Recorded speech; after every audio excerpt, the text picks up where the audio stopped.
Rolling a fair die. Now, I have to say a fair die because in the real world, you do have, what do you call it, bogus dies. I forgot what they call it, where it always lands on 6. Watch out for people like that. But I have to say a fair die so that you know, okay, when you roll this die, just one, you're going to end up with a 1, 2, 3, 4, 5, or 6. That is my sample space. Those are the only numbers that I can end up with. Now, that means there are 6 total outcomes. You can roll a 1, you can roll a 2, 3, 4, 5, or 6. There are 6 total outcomes when you're talking about rolling a die. Now, if I start talking about events, so if I'm looking at all the 6 outcomes, what is the event that the die that I roll shows a 5? This is how you would write it. H, if I say H is the event that die shows a 5, you would put the 5 in the squiggly. That's your set. That's the event. You're just naming it. So again, we're just going through the foundation so you can wrap your mind around it.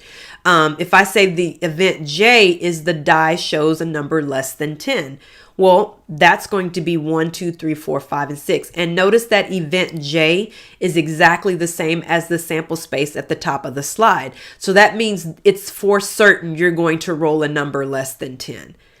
If I said you rolled a, let's see. Yeah, if I say like the event K is if you roll a 9, well, there's no way you can roll a 9. And notice this has this little null. This is an impossible event. And we're looking at K at the bottom of the screen. That is not the number 0. That means an empty event. This is an impossible event.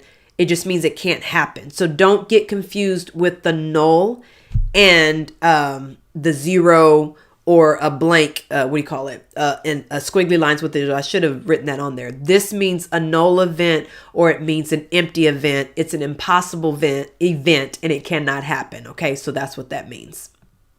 Okay, let's look at some more examples.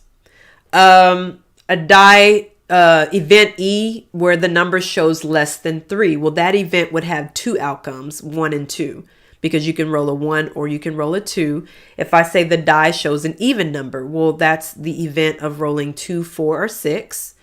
Or if I said a die shows an odd number here at the bottom, that means it would be 1, 3, or 5. So there's so many different events that you can come out of looking at a particular sample space. So you're limited to the sample space, but just know you can come up with different events. And then remember, an event can be for certain, that you know for certain it's going to happen, like rolling a number less than 10. Well, that's going to happen because you have 6 choices. And then you have what you call impossible events, which cannot happen because you're not going to roll a 9.